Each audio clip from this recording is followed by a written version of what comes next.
Hello traders, welcome to Global Alpha Syndicate. Nifty Bank Nifty और सेंसेक्स के नए एक एनालिसिस के साथ आपका वीडियो में स्वागत है। ऑलरेडी हम लोगों ने निफ्टी बैंक निफ्टी और सेंसेक्स में सारे लेवल्स मार्क करके रखे हुए हैं। ज़्यादा कोई लेवल्स में कोई डिस्कशन नहीं है। सारे लेवल वही है जो पहले थे, कुछ ज़्यादा इसमें चेंजेस हैं नहीं। थोड़ा बस मार्केट को लेकर और किस तरह प्लानिंग कर सकते हैं उसको लेकर थोड़ा डिस्कस कर लेते हैं। बाकी तो लेवल में कोई ख़ास चेंजेस है नहीं।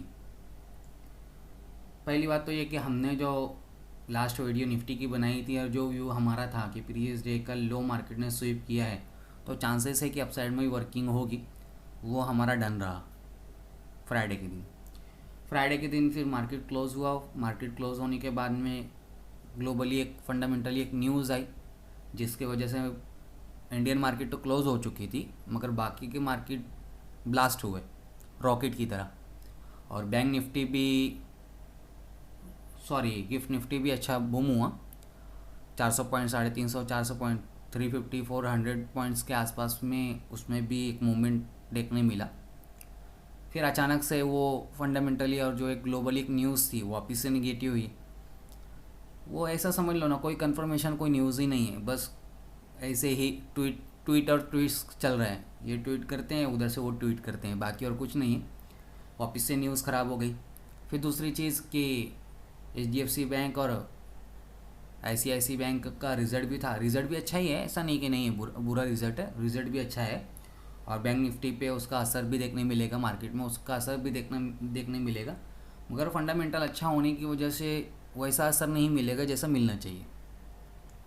और फ्राइडे को जब न्यूज़ आई उसके बाद में ग्लोबली सारे मार्केट बूम हुए, तो हमको भी यही व्यू था कि निफ्टी भी बूम होगा और निफ्टी में भी एक अच्छा मूवमेंट देखने के लिए मिलेगा। जो कि सारी चीज़ें वापस चेंज हो गई है, कुछ समझ में नहीं आ रहा है क्या हो रहा है। तो लेवल्स में तो ज़्यादा कोई चेंजेस नहीं है, मगर थोड़ा मार्केट को लेके थोड़ा डिस्कस कर लेते हैं। जिस तरह फ्राइडे के दिन मार्केट, दूसरे मार्केट बुलिश हुए और इंडियन मार्केट तो बंद हो चुके थे। अगर इंडियन मार्केट में भी वो मूवमेंट देखने के लिए मिलता है और अच्छा खासा मार्केट गैप अप ओपन होता है तो क्या करना है, फ्लैट ओपनिंग होती है तो क्या करना है, और गैप डाउन ओपन होता है तो क्या करना है, वो सारे व्यूज़ आप समझ लेते हैं। बहुत ज़्यादा गैप अप ओपन होगा, जैसे 300 पॉइंट 400 पॉइंट्स का जो हम लोगों ने अज्यूम किया था कि ऐसा हो सकता है, जो कि अब चांसेस कम है, मुश्किल है कि उतना हो। अगर बहुत ज़्यादा गैप अप ओपन होता है तो जाहिर सी बात है प्रॉफिट बुकिंग आएगी। जिन्होंने प्राइस एवरेज गिरते हुए मार्केट में अपने माल को ख़रीदा था, तो जब मार्केट बहुत बूम होगा तो अपना प्राइस एवरेज की वजह से प्रॉफिट नज़र आएगा, तो प्रॉफिट बुकिंग करेंगे। तो बहुत ज़्यादा मार्केट ऊपर ओपन होता है तो गिरता हुआ नज़र आएगा, आपको ये याद रखना है। दूसरी एक चीज़ ये हो सकती है, अगर मार्केट फ्लैटिंग ओपन होता है तो फिर आपको एक कंफर्मेशन चाहिए कि मार्केट गिरना चाह रहा है या उठना चाह रहा है। जो कंफर्मेशन आपको मिलेगा आप उस साइड में ट्रेड करोगे। और मार्केट गैप डाउन ओपन होता है तो ये जो मार्केट बहुत दिनों से थोड़ा बुलिश है ना, मार्केट कुछ दिनों से बुलिश है, ये हमने देखा। यहाँ से मार्केट पूरा बुलिश हुआ है और एज अ बायर्स स्ट्रॉन्ग नज़र आ रहे हैं। तो अगर ऐसा कुछ सीन होता है कि मार्केट बुलिश ही रहता है और गैप डाउन ओपन होने के बाद में बाइंग साइड की कुछ अपॉर्चुनिटीज़ मिलती है, तो हमने डिस्कस किया था ऊपर के कुछ लेवल या 2-3 लेवल्स हमने डिस्कस किए थे, यहाँ तक हम मार्केट को वापस शॉर्ट टर्म के लिए देख सकते हैं। मगर ऐसा नहीं होता है, मार्केट गिरना ही शुरू करता है, तो हमने पहले भी डिस्कस किया है कि फिबोनाची की 50% के रिट्रेसमेंट लेवल से वापस से गिरना शुरू करेगा, जो कि मार्केट अभी है उसी लेवल पर है, उसी लेवल पे मार्केट अभी है। तो मार्केट को लेके तीनों तरीके की व्यू है। अगर बहुत ज़्यादा गैप अप ओपन होता है तो जाहिर सी बात है प्रॉफिट बुकिंग आएगी ही आएगी। तो मार्केट आपको मंडे को थोड़ा डाउन, बहुत ज़्यादा गैप अप ओपन होता है तो डाउन वर्किंग नज़र आएगा, तो आप सेल साइड में कुछ, पुट साइड में कुछ पोजीशन बना सकते हो। फ्लैट ओपनिंग होगी तो कोई कंफर्मेशन का वेट कर सकते हो, और गैप डाउन ओपन होने के बाद में भी आपको थोड़ा कंफर्मेशन तो चाहिए, ठीक है। बाकी दूसरी चीज़ ये है कि हम मार्केट को लेकर नीचे के लिए क्यों, कि वे मार्केट नीचे ही आए, हम इसको बॉटम क्यों कंसिडर नहीं कर रहे हैं। हम भी इसको बॉटम कंसिडर कर लेते हैं, जैसे लोग बॉटम कंसिडर कर रहे हैं और यहाँ से सोच रहे हैं कि निफ्टी 30,000 चला जाएगा, तो हाँ मे भी चला भी जाए, क्यों हम उसको अज्यूम ही कर सकते हैं। मार्केट क्या करेगा हम बोल नहीं सकते, और हमने जो नीचे के लेवल्स डाले, ज़रूरी नहीं कि मार्केट वहाँ पर आए भी। तो आपको दोनों साइड की बाइज रखने हैं। अब इसमें क्या है कि अगर आपको यहाँ से पोजीशन बनाना शुरू भी करनी है, जैसे कि हमने लास्ट वीडियो में डिस्कस किया था कि लॉन्ग टर्म इन्वेस्टर्स अब पोजीशन बनाना शुरू कर सकते हैं। वो किस तरह? थोड़े थोड़े कैपिटल के साथ में। अगर मार्केट ऊपर चढ़ता भी है तो उनको प्रॉफिट, अगर मार्केट नीचे गिरता भी तो डिप पर उनको और फिर से बाय करना है। ये असल ट्रेडर की पहचान होती है। असल ट्रेडर की पहचान ये है कि वो गिरते हुए मार्केट में अपना माल खरीदता है और प्राइस एवरेज करता है। जाहिर है जब मार्केट गिर रहा था बहुत से लोगों ने बाइंग की होगी, तो अब उनको प्रॉफिट नज़र आएगा तो वो बेचेंगे। तो यही व्यू होता है। बहुत से लोग होते हैं FOMO traders, green candle red candle वाले। ग्रीन कैंडल में देख के बाय करेंगे और रेड कैंडल को देख के सेल करेंगे। वो हमेशा ट्रैप ही होते हैं। तो आपको फोमो में नहीं आना है, आपको मेंटली प्रिपेयर रहना है और उस तरीके से काम करना है। अगर आपको अभी भी बाइंग शुरू करनी है तो फॉर एग्जांपल आपके पास में अगर 1,00,000 रुपये है तो आप 20,000 से 30,000 से बाइंग करना शुरू करो। अगर डिप आता है तो प्राइस को एवरेज करना। अगर डिप नहीं आता है, अगर नहीं आता है और मार्केट 30,000 चला जाता है तो आप वैसे भी प्रॉफिट में ही हो, आपको दोनों साइड से नुकसान नहीं है। मगर इसको बॉटम कंसिडर करके यहीं बाइंग कर लेना, ये बॉटम बन चुका है, ऐसा भी नहीं है। क्योंकि हम तो चाह रहे हैं कि मार्केट नीचे आएगा तो फिर बाय करेंगे। तो दोनों चीज़ें हो सकती है, दोनों सिनेरियोज हो सकते हैं। मार्केट शायद यहाँ से ऑल टाइम हाई भी चला जाए, जो कि मुश्किल है। ग्लोबल की कोई चीज़ें ऐसी नहीं है और चार्ट भी ऐसा कुछ नहीं चाह रहा है कि वो ऑल टाइम हाई जाए, मगर फिर भी चला जाता है। अगर हमने अज्यूम भी किया है तो आपको दोनों ही साइड के व्यूज़ रखने हैं। और आपको पोजीशंस बनाना शुरू भी करनी है तो थोड़े कैपिटल से बनाओ ताकि रिस्क ना हो। अगर नीचे गिरता मार्केट तो हर डिप पे आपको प्राइस के एवरेज करना है।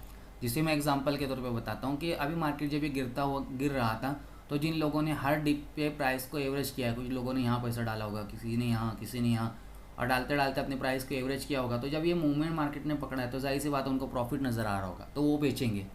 फिर आप पीछे देखोगे मार्केट में, यहाँ जब पीछे मार्केट गिरा था जिस टाइम पे, ये गिरते हुए मार्केट में जिन्होंने प्राइस के एवरेज किया होगा तो चढ़ते हुए मार्केट में उन्होंने आसानी से प्रॉफिट को बुकिंग किया होगा।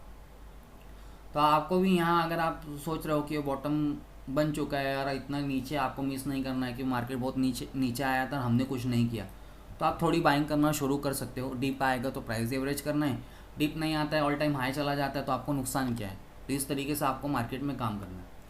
लेवल्स में कोई खास लेवल मार्केट में है नहीं, जो सारे लेवल्स हमने डाले थे वही लेवल है।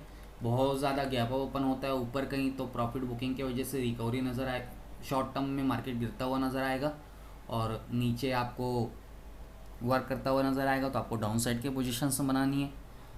मार्केट गैप डाउन ओपन होता है, मार्केट बहुत दिनों से बुलिश सिग्नल दे रहा है, बुलिश स्ट्रक्चर बना रहा है, तो रिकवरी जैसा कुछ नज़र आता है तो आपको बुलिश साइड का कुछ ट्रेड प्लान करना है। और मार्केट फ्लैट ओपन होता है तो आपको फिर कंफर्मेशन का वेट करना है। सारी चीज़ों को आप व्यू आपको माइंड में रखकर काम करना है। बाकी रही ये निफ्टी की बात, निफ्टी में और बाकी कोई खास लेवल्स नहीं है, यही लेवल्स हैं। इन्हीं लेवल को आप चार्ट में ऐड करके रखो, मार्क करके रखो। अभी फ़िलहाल इन दोनों लेवल के ऊपर है, इसलिए ऐसे इसको सपोर्ट के लिए आप इसको ग्रीन कर सकते हो, क्योंकि मार्केट ऊपर है तो ये सपोर्ट की तरह काम करेगा। और ऊपर जो लाइंस डाली है मैंने वो रजिस्ट्रेशन की तरह काम करेगा, ऊपर वाली लाइन। तो आप उसको चेंज कर सकते हो, चेंज करना चाहो तो। वैसे कलर से कोई फ़र्क पड़ता नहीं है, मगर फिर भी आप मार्क करना चाहो तो मार्क कर सकते हो। दूसरी चीज़ ये कि बाकी दूसरे इंडेक्स में भी खास कोई चेंजेस हमारा है ही नहीं।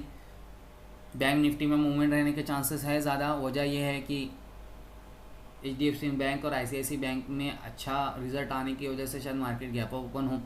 फिर इसमें भी यही होगा कि प्रॉफिट बुकिंग होगी तो शायद मार्केट नीचे आता हुआ नज़र आए। तो इसमें भी लेवल्स में कोई चेंजेस नहीं, आपको यही लेवल्स डाल के रखने हैं चार्ट्स में, इन्हीं लेवल्स को चार्ट में डाल के रखना है। इसका भी व्यू हमारा यही है। अगर पोजीशन बनाना शुरू करते हो आप तो वही फार्मूला है जो मैंने निफ्टी के लिए बताया, डिप पे बाय और थोड़ा थोड़ा बाय। ऑल टाइम हाई चला जाता है तो भी प्रॉफिट, डिप आता है तो एवरेज करके तो भी प्रॉफिट। माइंड से खेलना, माइंड से, जैसा FIIs DIIs और इन्वेस्टर माइंड से खेलते हैं ना, माइंड से, वैसा माइंड से खेलना है। ह्यूमन साइकोलॉजी को ख़राब नहीं करना, माइंड से खेलना है। यही सीन इसके अंदर भी है।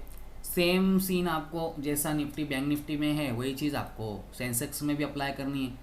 हम कोई नए लेवल इसलिए ऐड नहीं कर रहे हैं कि कोई लेवल ऐड करने जैसा नहीं है, ऑलरेडी हमने सारे लेवल्स ऐड करके रखे हुए थे और मार्केट उन्हीं लेवलों पर वर्क कर रही है, और हमने जो सोचा था वैसा ही हो रहा है।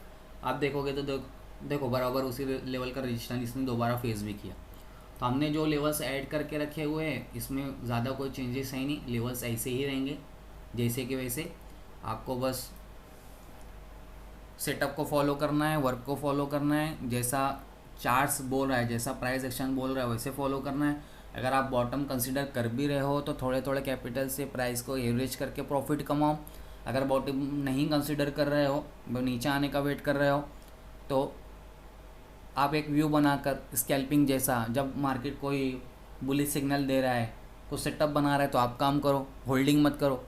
आपके पास में मल्टीपल अपॉर्चुनिटीज़ है, आप काम करने के लिए बहुत सारे काम कर सकते हो। यहाँ ये बॉटम कंसीडर हो जाता है और मार्केट ऑल टाइम हाई चला जाता है तो भी आपको कोई नुकसान नहीं है, आपने थोड़ा थोड़ा बाइंग करना शुरू किया। और मार्केट गिरता है तो जाहिर सी बात है आप डिप पे बाय करोगे तो आपकी प्राइस एवरेज होगी। तो आपको सारे व्यूज़ रखने हैं, और आपको ये है कि नहीं मुझे मार्केट पूरा नीचे ही आएगा जब भी मुझे काम करना है, तो आप फिर स्कैल्पिंग करो, पोजीशंस को होल्ड मत करो। सेटअप बनेगा, वर्क करो, प्रॉफिट लेकर एग्जिट मार दो, आपको होल्ड नहीं करना है। तो सारी चीज़ें हैं मार्केट में, करने के लिए बहुत कुछ है, बस करते आना चाहिए। सिंपल सी चीज़ है कि मार्केट में करने के लिए बहुत कुछ, अब इंसान करना क्या चाह रहा है उस पर डिपेंड करता है कि उसको करना क्या है। तो आई होप आप सारे लेवल्स को समझ चुके हैं। लेवल्स हमने चेंजेस तो नहीं किए, मगर हमने मार्केट के सीनेरियोज़ को समझ लिया कि मार्केट के सीन्स कैसे हैं, किस तरह वर्क किया जा सकता है। सारे इंडेक्स में ऐसा ही होगा, बहुत ज़्यादा गैप ओपन होगा तो मार्केट डाउन वर्किंग नज़र आएगा प्रॉफिट बुकिंग की वजह से। गैप डाउन ओपन होने के सीन में मार्केट कुछ दिनों से बुलिश है तो शायद एक बुलिश साइड का सिग्नल दे दे, कंफर्मेशन दे दे। और एक फ्लैट ओपनिंग होती है तो सीधी सी बात है आपको एक कंफर्मेशन का वेट करना है। आपको सारे लेवल्स अपने चार्ट में ऐड रखने हैं और कंफर्मेशन के साथ में, और मेंटली प्रिपेयर होकर आपको वर्क करना है। ओके, आई होप आपको सारे लेवल्स और सारी बातें समझ में आ चुकी होगी।